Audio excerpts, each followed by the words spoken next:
Ini adalah wawancara kerja paling sulit di dunia. Para peserta menerima lembar ujian mereka dan langsung terdiam. Semua kertas itu kosong. Tidak ada pertanyaan, tidak ada instruksi, tidak ada apapun. Semua orang kebingungan. Tetapi tak seorang pun berani berbicara. Sebelum ujian dimulai, penguji telah memberikan 3 aturan. 1. Jangan berbicara kepada penguji atau para penjaga. 2. Jangan meninggalkan ruangan. 3. Jangan memberi tanda apapun pada kertas ujian. Apakah ada pertanyaan? Semua orang hanya terdiam. Melanggar satu saja dari aturan tersebut berarti langsung didiskualifikasi. Dan dalam wawancara ini hanya ada satu jawaban yang benar. Semua peserta hanya menatap lembar kertas kosong itu, tidak tahu apa sebenarnya pertanyaannya. Jelas, pekerjaan dengan gaji 30 miliar per tahun ini tidak akan mudah didapat. Beberapa saat kemudian, Anna kehilangan kesabarannya. Ia mengira perusahaan meminta laporan mengenai perjalanan karirnya. Namun sebelum sempat menyelesaikan satu kalimat, penguji kembali masuk dan langsung mengusirnya dari ruangan. Anna telah melanggar aturan ketiga karena memberi tanda pada kertas ujian. Peserta lain segera meletakkan pena mereka. Saat semua orang masih kebingungan, Nick tiba-tiba tertawa. Ia menyadari adanya celah dalam aturan. Peraturan hanya melarang 3 hal. Mereka tidak boleh berbicara kepada penguji atau penjaga, tetapi tidak ada aturan yang melarang mereka berbicara satu sama lain.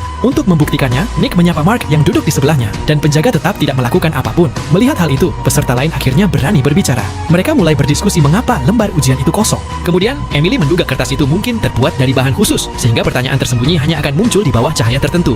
Mereka pun menyinari kertas dengan berbagai sumber cahaya, berharap tulisan tersembunyi akan terlihat. Namun, hasilnya tetap nihil. Lalu Markus berkata, mungkin cahaya biasa tidak cukup, bisa jadi diperlukan sinar ultraviolet, inframerah, atau bahkan sinar X. Sayangnya, ruangan itu tidak memiliki peralatan seperti itu. Saat harapan mulai memudar, Lisa melihat lampu darurat yang terpasang di dinding. Nick segera menghancurkan lampu utama di dinding hingga ruangan menjadi gelap. Beberapa detik kemudian, lampu darurat otomatis menyala. Semua orang kembali memeriksa kertas mereka. Tetap tidak ada perubahan. Mark kemudian berpikir, mungkin warna cahayanya yang salah. Benar saja, Rachel melihat ada satu tabung lampu lain di dinding yang belum menyala. Mengira itulah kuncinya, mereka menghancurkan lampu darurat tersebut. Seketika ruangan dipenuhi cahaya berwarna oranye. Namun setelah mencoba lagi, lembar-lembar kertas itu tetap kosong. Sementara itu, waktu yang tersisa tinggal 60 menit. Saat itulah mereka menyadari bahwa pria berkacamata belum pernah bangkit dari kursinya sejak ujian dimulai. Di luar dugaan, pria berkacamata itu hanya mengucapkan satu kalimat yang terdengar membingungkan. Lihatlah kenyataan dengan jelas. Tak seorang pun memahami maksud ucapannya. Padahal, tanpa mereka sadari, pria itu sebenarnya telah memberikan petunjuk yang mengarah pada rahasia di balik lembar ujian kosong tersebut.